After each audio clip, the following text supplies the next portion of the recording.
মহিমা তুমি? হ্যাঁ আমি। তুমি আমাদেরকে 2 কাপ দুধ চা দাও।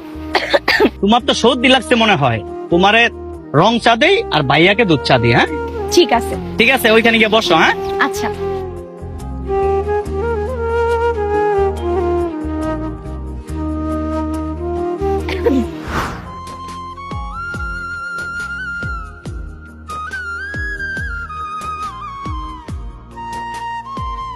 এই যে এটা তোমার রং চা আর ভাইয়া এটা আপনার দুধ চা। হ্যাঁ তাহলে তোমরা কথা বলো, আমি যাই, আর কিছু লাগলে আমাকে বললো। ওকে আচ্ছা, পরিচয় হোক, ও হচ্ছে আমার ফ্রেন্ড।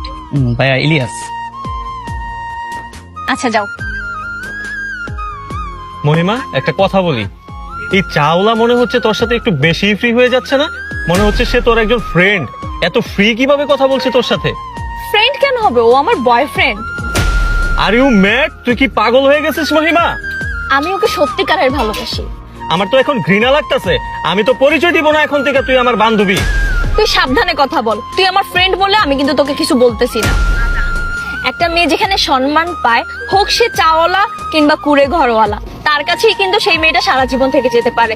কিন্তু যেখানে সম্মান নেই, সেখানে দেখ কোটি কোটি টাকা, অথচ সেখানে সেই মেয়েটা সুখে থাকতে পারে না।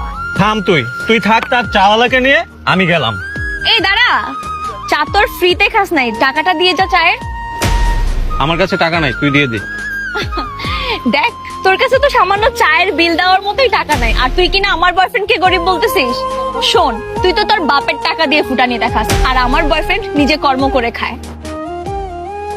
বলবো নি আমার বয়ফ্রেন্ডকে টাকাটা দিয়ে দিতে, তাছাড়া দিয়েই দিবে, ওর মন অনেক বড়। আমার সোনা জাদু ময়না পাখি